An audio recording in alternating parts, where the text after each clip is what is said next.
My name's Mark and you're listening to Headstraight.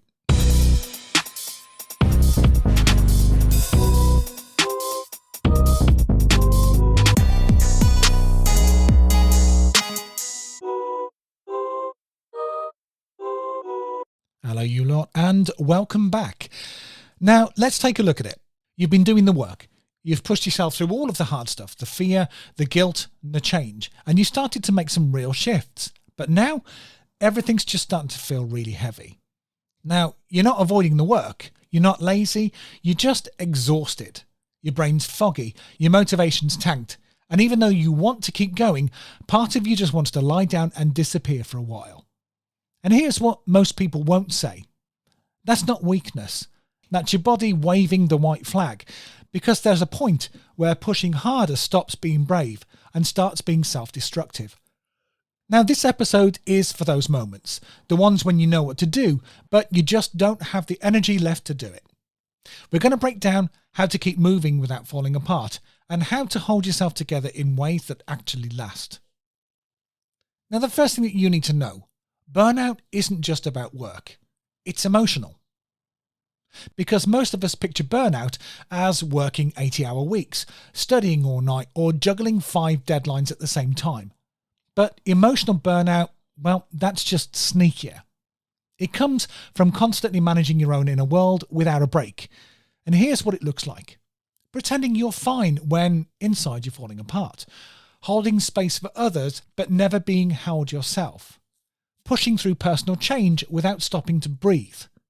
Now, this emotional load piles up, even when your external life looks manageable. Now, eventually, your systems can't cope and you start feeling numb like nothing matters, irritable over small things, or disconnected from yourself like you're on autopilot. And here's the key. That's not a personal failure. That's your nervous system doing exactly what it was built to do, to protect you from overload. Now, maybe this would be a good place to stop and ask yourself a question. What part of your emotional world have you been carrying in silence? And what's been quietly wearing you down? Now, I want you to understand this. Fatigue isn't just being tired, it's being depleted. And this isn't just about needing a nap, it's about decision fatigue. When your brain's out of emotional fuel.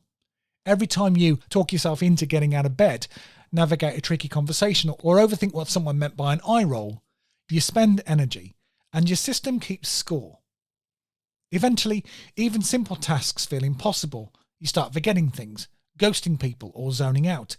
It's like your brain switches into low power mode. Now, what's important to understand is this isn't a lack of discipline. It's your brain's way of protecting itself after spending too long in survival mode, and trying to shame yourself out of that state, that's only going to make it worse. What you need isn't more motivation, it's a new approach. And this is where routine comes in. Firstly, let's just revisit a myth that we've already busted. If I really cared, I'd be more motivated. Wrong. Motivation is a feeling and it comes and goes like a dodgy signal. You can't rely on it, especially when you're depleted. What actually gets you through is routine. The small systems you set up when you do feel clear-headed, so they carry you through when you don't. You don't brush your teeth because you're pumped on dental hygiene. You do it because it's built in. Now just imagine if self-check-ins felt automatic, if stretching for 2 minutes was a non-negotiable, if emotional regulation was a habit, not a chore. That's how to build a safety net that doesn't collapse when you do. Now, pro tip, don't wait for the spark. Build a rhythm that you can lean on when everything else starts to fall apart. So now let's think of something else. I want you to lower the bar, but not drop it. Now you've heard about progress over perfection, yeah? But let's go deeper than that. When you're running on fumes, aiming for your usual best is just going to burn you out. And this is where bare minimum comes in. This isn't about giving up, it's about adapting. So for example, if you're looking at exercise, if a 30-minute workout feels impossible, try 5 squats whilst waiting for the kettle. Writing your diary, if you can't do 10 minutes, then just write 1 sentence. If cooking feels too much, grab something with protein and fibre. It doesn't need to be a masterpiece.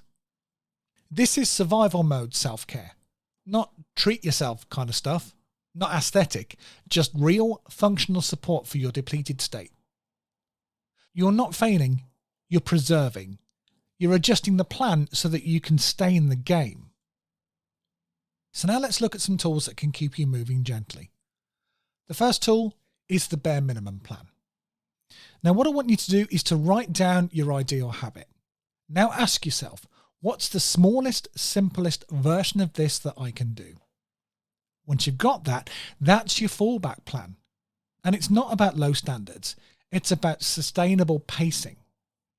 Next thing to look at is energy budgeting. So visualize your energy like coins. Now you only get so many per day.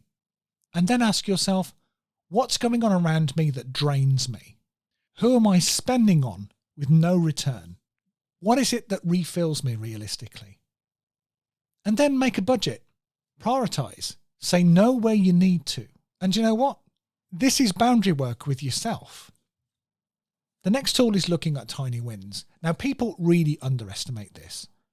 So, watered your plants? That's a win. Answered that one overdue message? Another win. Got out of bed when you didn't want to? Massive win. Now these aren't small. They're proof that you're still showing up for yourself. Next one we can take a look at is nervous system resets. When your brain is screaming, I can't, start with your body. You could try the 4-7-8 breathing technique. You could try a big stretch with your arms overhead, or stand outside, even if it's just to feel the air in your body. Now this isn't fixing the problem. You're calming your system so that you can start to think clearly again. Now the last part before I set you your challenge for this week is redefine what success looks like right now.